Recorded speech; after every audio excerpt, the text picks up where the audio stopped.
Di sebuah desa kecil yang damai, hiduplah sekelompok orang buta yang sangat penasaran tentang dunia di sekitar mereka. Suatu hari yang cerah, seorang pedagang keliling membawa seekor gajah ke desa mereka. Ini adalah kesempatan langka bagi para penduduk desa untuk melihat makhluk legendaris yang sering mereka dengar dalam cerita. 6 orang buta dengan antusias mendekati gajah tersebut. Masing-masing dari mereka memiliki kesempatan untuk menyentuh dan merasakan bagian yang berbeda dari tubuh gajah yang besar itu. Orang buta pertama menyentuh sisi tubuh gajah yang luas.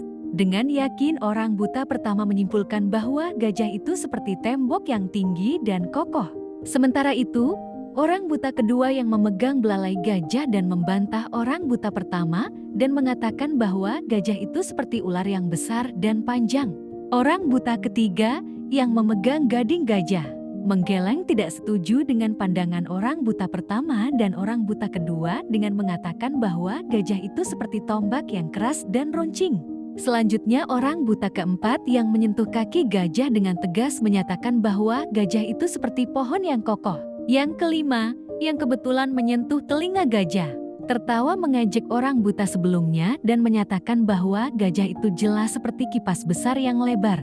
Dan orang buta yang terakhir, yang memegang ekor gajah, mendengus dan menertawakan semua temannya.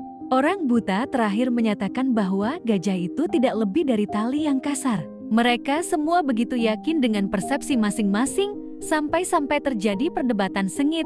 Setiap orang mempertahankan pendapatnya, merasa bahwa merekalah yang paling benar dalam menggambarkan sosok gajah. Sang pedagang yang menyaksikan perdebatan tersebut hanya tersenyum bijak.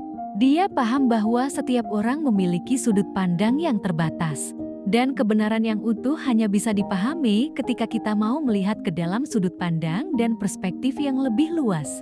Kisah ini mengajarkan kita bahwa kebenaran seringkali lebih luas dari apa yang kita pahami secara individual. Seperti para orang buta dan gajah, kita sering terjebak dalam pandangan kita sendiri yang terbatas.